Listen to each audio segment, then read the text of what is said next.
महाभारत से जुड़े हर व्यक्ति को प्रश्नों का सामना करना ही पड़ा। स्वयं श्री कृष्ण भी उससे अछूते नहीं थे। महाभारत को पढ़ते वक्त हम में से कईयों के मन में कुछ प्रश्न आते हैं। ऐसे ही कुछ प्रश्न उद्धव जी ने भी श्री कृष्ण से पूछे थे और उस प्रश्नों के उत्तर श्री कृष्ण ने इतनी सुंदर और सटीक दिए जिससे उद्धव जी की सारी शंकाएं मिट गई। उद्धव श्री कृष्ण के सारथी भी थे और सखा भी थे।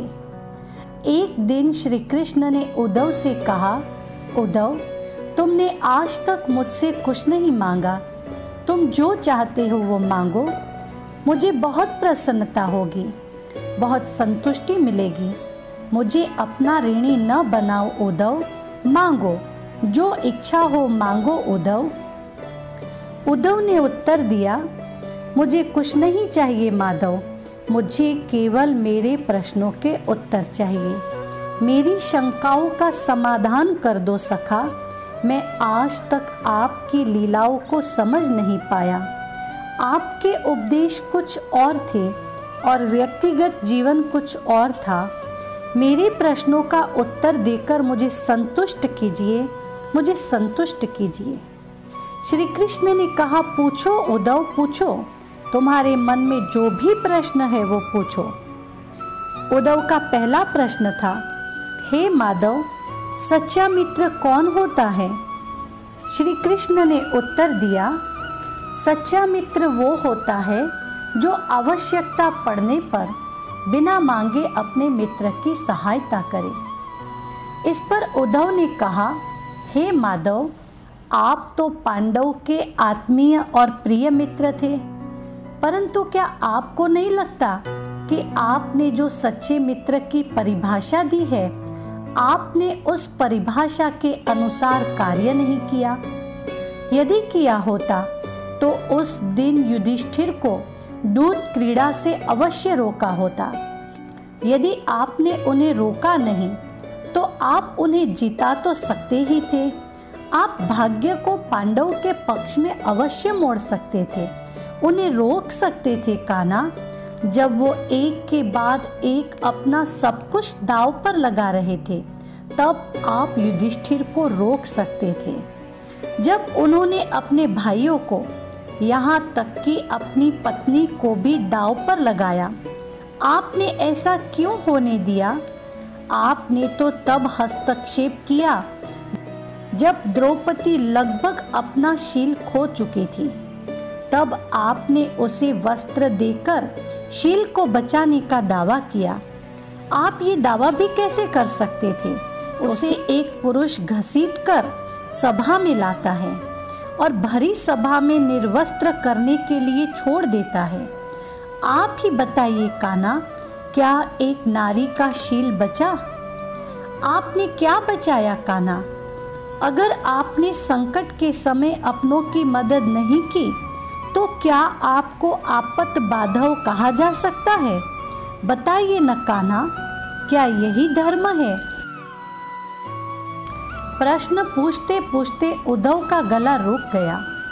उनकी आंखों से आंसू बहने लगे।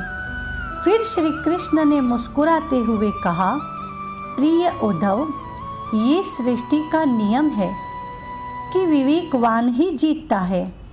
उस समय दुर्योधन के पास विवेक था, युधिष्ठिर के पास नहीं। यही कारण है कि युधिष्ठिर पराजित हुए। उद्धव उत्तर सुनकर अचंभित रह गए। श्री कृष्ण ने आगे कहा, दुर्योधन के पास दूत क्रीड़ा के लिए धन तो बहुत था, परंतु उसके पास पासों का ज्ञान नहीं था। उसने अपनी ओर से मामा शकुनी को खेल में शामिल किया। युधिष्ठिर भी यही कर सकते थे। फिर मैं युधिष्ठिर की ओर से खेलता। जरा विचार करो उद्धव, यदि शकुनी और मैं खेलता तो कौन जीतता? पासे के अंक शकुनी के अनुसार आते या मेरे अनुसार? चलो इस बात को जाने दो। उन्होंने मुझे खेल में शामिल नहीं किया, इस बात के लिए उन्हें माफ किया जा सकता है, परंतु उन्होंने विवेक शून्यता के कारण बहुत बड़ी गलती की। उन्होंने मुझसे प्रार्थना की मैं तब तक सभा कक्ष में न आऊं जब तक मुझे बुलाया न जाए। वे नहीं चाहते थे कि मुझे मालूम पड़े कि वे जुआ खेल रहे हैं। मैं कक्ष के बाहर प्रतीक्षा करता रहा, परंतु किसी ने मुझे नहीं बुलाया।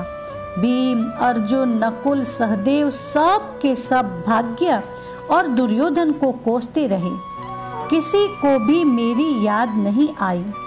और जब दुशासन द्रौपदी का बाल पकड़कर घसीटकर भरी सभा में लाया, द्रौपदी भी अपने सामर्थ्य के अनुसार जूझती रही। उसने भी मुझे नहीं पुकारा। उसकी बुद्धि तो तब जागृत हुई जब दुशासन ने उसे निर्वस्त्र करना आरंभ किया। तब उसने मुझे पुकारा और उसी क्षण में वहां पहुंच गया। अब इस स्थिति में मेरी क्या गलती है बताओ उद्धव। तब उद्धव बोले, आपका स्पष्टीकरण प्रभावशाली अवश्य है, परंतु मुझे पूर्ण संतुष्टि नहीं हुई। इसका अर्थ ये हुआ कि आप तभी जाएंगे जब आपको बुलाया जाएगा। क्या संकट में घिरे भक्त की रक्षा करने आप स्वतः नहीं जाएंगे? श्री कृष्ण मुस्कुराए और बोले, इस सृष्टि में हरेक का जीवन उसके स्वयं के किए हुए कर्म और कर्म फल के आधार पर ही संचालित होता है। न तो मैं इसे चलाता हूँ और न ही मैं इसमें कोई हस्तक्षेप करता हूँ। मैं तो केवल साक्षी हूँ।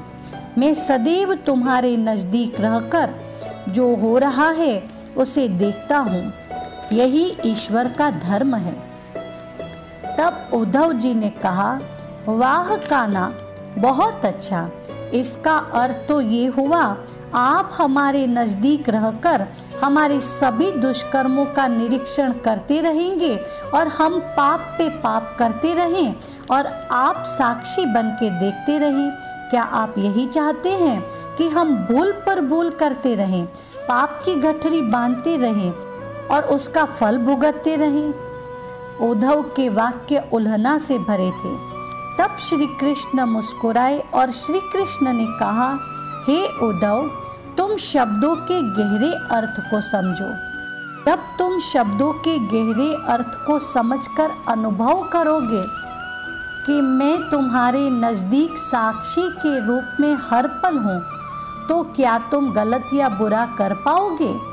तुम निश्चित रूप से कुछ भी बुरा नहीं करोगे। तुम जब ये भूल जाते हो और समझने लगते हो कि मुझसे छिपकर तुम कुछ भी कर सकते हो, तब तुम मुसीबत में फंसते हो और तभी दुष्कर्म करते हो। यदि मनुष्य ये समझ जाए कि मैं सदैव प्रत्येक व्यक्ति के साथ साक्षी के रूप में उपस्थित हूँ, तो क्या मनुष्य कोई भूल कर सकता है? कदापि नहीं उद्धव, कदापि नहीं।